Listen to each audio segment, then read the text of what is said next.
안녕하십니까. SBS 뉴스입니다. 청와대가 검찰과 경찰, 국가정보원 등 국가 권력기관 개편안을 발표했습니다. 고위공직자 비리수사처와 안보수사처를 신설해 검찰과 경찰의 권력을 분산시키고 국가정보원은 대북 해외 활동만 전담하는 대외안보정보원으로 바꾸겠다고 밝혔습니다. 남승모 기자입니다. 먼저 검찰은 공직자 비리 수사 기능을 앞으로 신설되는 고위공직자 비리 수사처에 넘기도록 했습니다. 검사에 대한 수사도 검찰이 아닌 공수처가 맡되 공수처 출범 전까지는 경찰 수사를 보장해 주기로 했습니다.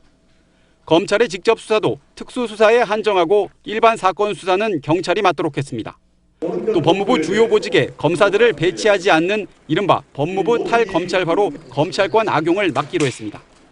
문재인 정부는 권력기관을 나누어 서로 견제하게 하면서도 특성에 맞게 전문화하는 방법으로 권력기관을 재편하고자 합니다. 경찰 조직도 대폭 개편됩니다. 먼저 일반 경찰과 수사 경찰을 분리해 일반 경찰은 국가치안과 경비, 정보를, 수사 경찰은 국가수사본부를 구성해 1차적 수사 업무를 맡도록 했습니다. 경찰청 산하에 안보수사처를 만들어 국가정보원의 대공수사권도 넘겨받도록 했습니다. 또 시도지사 산하에 자치경찰을 두도록 해 지역 치안과 경비, 정보 업무 등을 담당하도록 했습니다. 국가정보원은 대외안보정보원으로 바꿔 최고 수준의 정보 전문기관으로 만들기로 했습니다. 이를 위해 논란이 됐던 국내 정치와 대공수사에서 손을 떼고 오직 북한과 해외 활동에만 전념하도록 했습니다. SBS 남승모입니다.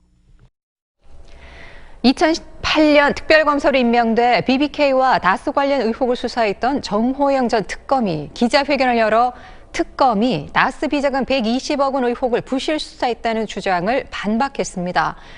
정호영 전 특검은 오늘 오후 서울 반포동에서 개최한 기자회견에서 수사 과정에서 다스 여직원의 120억 원 횡령 혐의를 포착했지만 특검법상 수사 대상이 아니어서 발표 내용에 포함하지 않았다고 설명했습니다. 정 전 특검은 다만 120억 원 횡령 혐의에 대한 수사 기록은 특검 수사가 종료된 뒤 모두 검찰에 넘겼다고 주장했습니다. 정호영 전 특검은 오히려 특검에 이르기 전에 검찰이 2차례에 걸쳐 부실 수사를 했으며 특검 수사가 끝난 뒤 넘겨준 기록을 보지 않았다는 검찰 주장은 납득할 수 없다고 주장했습니다. 이명박 전 대통령의 집사로 불리는 김백준 전 청와대 총무기획관이 국정원 특수활동비를 받은 혐의로 검찰 조사를 받고 오늘 새벽 귀가했습니다. 앞서 조사받은 김진모 전 민정비서관은 누군가의 지시로 돈을 받아 전달만 했다며 윗선이 있다고 털어놨습니다. 임찬종 기자입니다. 김백준 전 청와대 총무기획관은 11시간 20분가량 검찰 조사를 받고 오늘 새벽 1시 35분쯤 귀가했습니다. 김 전 기획관은 이명박 정부 때 국정원 측으로부터 특수활동비 수억 원을 상납받은 혐의를 받고 있습니다. 검찰은 이명박 전 대통령의 집사로 불리는 김백준 전 기획관을 상대로 국정원 돈을 받아 윗선에 상납했는지 추궁했습니다. 이명박 전 대통령은 뭐라고 하시던가요? 앞으로 오시죠. 검찰은 김 전 기획관에게 특수활동비를 건넨 혐의를 받는 김성호, 원세훈 전 국정원장도 그제 조사했다고 밝혔습니다. 역시 그제 조사받은 김진모 전 청와대 민정비서관은 국정원 특수활동비 수수 혐의를 시인한 것으로 알려졌습니다. 김진모 전 비서관은 당시 누군가의 지시로 국정원 돈 5천만 원을 받아 누군가에게 전달했는데 그게 누군지는 기억나지 않는다고 진술한 걸로 전해졌습니다. 검찰은 이 돈이 같은 민정수석실 소속인 장성명 전 비서관에게 전달돼 총리실 민간인 사찰 사건 폭로자였던 장진수 전 주무관에게 입막음용으로 건네졌을 가능성이 크다고 보고 있습니다. 이에 따라 검찰은 당시 청와대에서 누가 김 전 비서관에게 국정원 돈을 받아 전달하라고 지시했는지 밝히는 데 수사력을 집중하고 있습니다.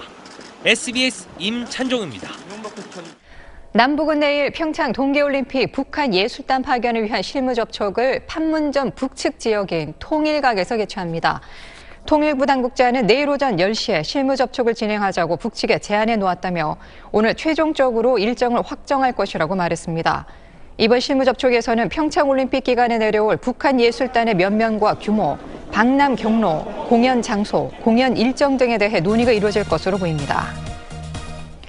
기존의 가상계좌를 활용해 가상화폐를 거래하던 사람들이 실명 확인을 거부할 경우 기존 계좌로 입금이 제한되는 등 페널티를 받게 됩니다. 법인 계좌 아래 다수 거래자의 거래를 장부 형태로 담아 관리하는 방식은 원천 차단됩니다. 금융당국에 따르면 금융위는 이런 내용 등을 담은 가상화폐 관련 후속 보완 조치를 마련했습니다. 금융당국 관계자는 실명 확인 입출금 서비스를 최대한 빨리 정착시키고 6개 시중은행에 대한 현장 점검 결과를 바탕으로 자금 세탁 방지 가이드라인을 마련할 것이라고 말했습니다. 경기 용인 동부경찰서는 재가한 어머니 일가족을 살해한 김성관 씨가 우발적 범행이라던 자신의 주장을 번복하고 어머니의 재산을 노린 계획 범행이었다 자백했다고 밝혔습니다. 김 씨는 어머니가 재가해서 이룬 가족과 유대 관계가 깊지 않은 상태에서 경제적 갈등까지 겪게 됐다며 감정의 골이 점점 깊어지다 보니 어머니의 재산을 빼앗아 뉴질랜드로 가겠다는 계획을 세우게 됐다고 진술했습니다. 경찰은 김 씨 얼굴과 실명을 언론에 공개했습니다. 네, 한파가 물러가면서 온화한 겨울 날씨를 보이고 있습니다. 현재 서울 기온은 4.6도, 대구 6.4도로 어제 같은 시각보다 4, 5도가량 높은 상태입니다.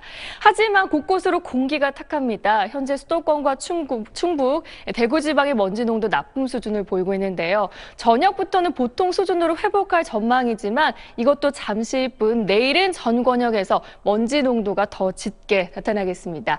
내일 새벽 사이에는 중북부 지방에 눈비도 내립니다. 강원 영서 지방 1에서 3cm, 경기 동부는 1cm 안팎, 그 밖에 수도권에선 5mm 미만의 비가 조금 내리겠습니다.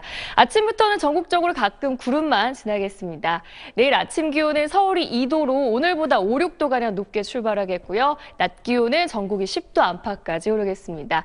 화요일과 수요일 사이 대부분 지방에 또 눈비가 예상됩니다. 날씨였습니다. 뉴스를 마칩니다. 고맙습니다.